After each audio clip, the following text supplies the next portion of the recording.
सभी बड़ों को नमस्कार। आज एक नई कथा सुनाने जा रहा हूँ। दिवाली पर लक्ष्मी जी के साथ गणेश जी पूजा क्यों पूजा की जाती है। जो साथी मेरे चैनल पर पहली बार आए हैं, कृपा करके मेरे वीडियो को लाइक और शेयर करें। आप सभी से विनती है कि आप ये कहानी अपने बच्चों को जरूर सुनवाएं ताकि वे अपने जीवन में विकास करें। तो आइए कहानी शुरू करते हैं। दिवाली का त्योहार कार्तिक मास की कृष्ण पक्ष की अमावस्या को मनाया जाता है। इस दिन मां लक्ष्मी जी के साथ धन के देवता कुबेर जी और भगवान गणेश की पूजा की जाती है। दिवाली के दिन भगवान श्री राम 14 वर्ष का वनवास काटकर अयोध्या वापस आए थे, तो अयोध्या वासियों ने नगर को दीपों से सजाया था। इसलिए इस त्योहार को दीपावली कहा जाता है। आपके मन में प्रश्न आता होगा कि अगर श्री राम 14 वर्ष का वनवास काटकर अयोध्या लौटे थे, तो फिर इस दिन लक्ष्मी जी के साथ गणेश जी का पूजन क्यों किया जाता है। मां लक्ष्मी धन वैभव की देवी है और मां लक्ष्मी की कृपा से व्यक्ति के धन, ऐश्वर्य और वैभव में वृद्धि होती है। मां लक्ष्मी को चंचला माना जाता है, एक स्थान पर नहीं ठहरती। उनको संभाल कर रखने के लिए बुद्धि और विवेक की आवश्यकता होती है और गणेश जी बुद्धि के देवता माने जाते हैं। इसलिए लक्ष्मी जी का पूजन गणेश जी के साथ किया जाता है। धार्मिक मान्यताओं के अनुसार गणेश जी लक्ष्मी के दत्तक पुत्र हैं और माता सदैव अपने पुत्र के दाहिनी ओर विराजती हैं। एक पौराणिक कथा के अनुसार लक्ष्मी जी को एक बार धन की देवी होने का अभिमान हो गया। भगवान विष्णु जी ने उनके अभिमान को दूर करने के लिए कहा कि स्त्री तब तक पूर्ण नहीं होती जब तक मां नहीं बन जाती। लक्ष्मी जी का कोई भी पुत्र नहीं था, इसलिए वह मां पार्वती के पास गई और उनसे अपने पुत्र को गोद देने के लिए कहा। मां पार्वती जी ने लक्ष्मी जी का दर्द समझते हुए अपने पुत्र गणेश को लक्ष्मी जी को सौंप दिया। माता लक्ष्मी बहुत प्रसन्न हुई। उस दिन मां लक्ष्मी कहा कि धन सुख समृद्धि के लिए सबसे पहले गणेश जी की पूजा करनी पड़ेगी, फिर मेरी पूजा संपन्न होगी।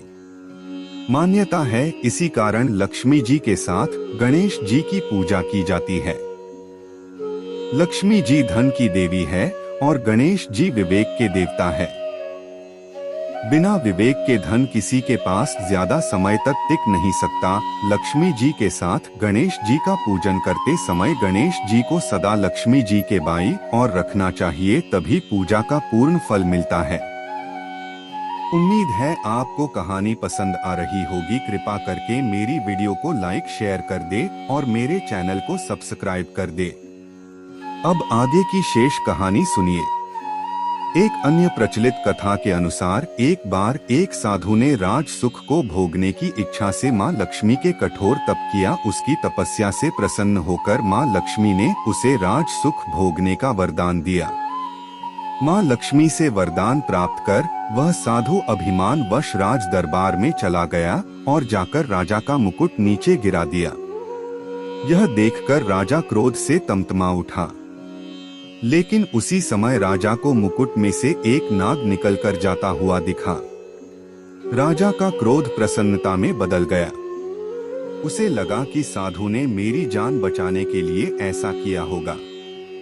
राजा ने प्रसन्न होकर साधु को अपना मंत्री बना लिया। उसके कुछ दिनों के पश्चात साधु राजा का हाथ पकड़कर राजमहल से बाहर ले गया और साधु को ऐसा करते देख सभी दरबारी भी पीछे पीछे आ गए। उसी समय भूकंप आया और पूरा महल ध्वस्त हो गया। राजा और दरबारी सभी साधु के चमत्कार के आगे नतमस्तक हो गए। अब सभी राजकार्य साधु के कहे अनुसार किए जाने लगे। साधु अपने आप को शक्तिशाली समझने लगा और उसे अभिमान हो गया कि मेरे पास अपार शक्तियां हैं। उसी अभिमान में उसने राजमहल से गणेश जी की मूर्ति को हटवाने का आदेश दिया, क्योंकि उसका मानना था कि यह मूर्ति राजमहल के सौंदर्य को कम कर रही है। गणेश जी का अपमान करने के कारण गणेश जी उससे रुष्ट हो गए, जिसके परिणाम स्वरूप उसने राजा का अपमान किया तो राजा ने उसे जेल में डाल दिया। साधु ने जेल में फिर से माँ लक्ष्मी की तपस्या की। माँ लक्ष्मी ने स्वप्न में दर्शन देकर कहा कि यह सारी विपत्ति गणेश जी का अनादर करने के कारण आई है।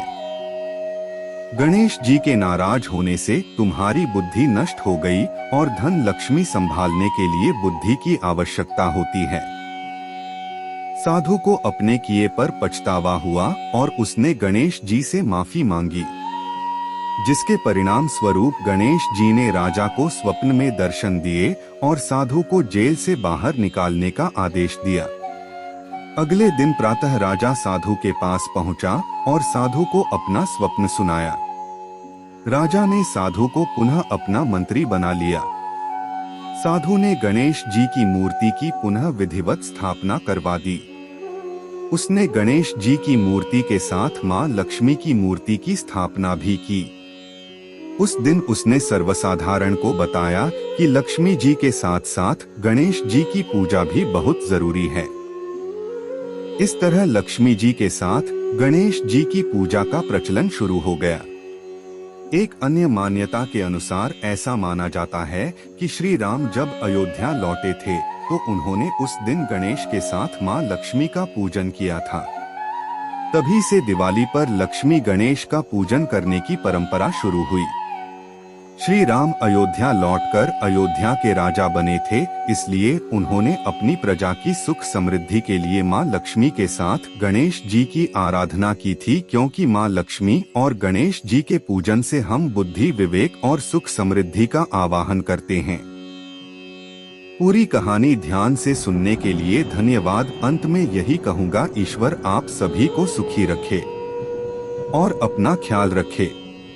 उम्मीद है कि आपको यह कहानी पसंद आई होगी। आपका कोई भी सुझाव है तो मुझे कमेंट में कह सकते हैं। कृपा करके आप मेरे चैनल को सब्सक्राइब करें और मेरी वीडियो को लाइक करें, ताकि मुझे धार्मिक वीडियो बनाने का हौसला मिलता रहे और आप सबका प्यार भी मिलता रहे। कृपा मेरे चैनल को सब्सक्राइब करें।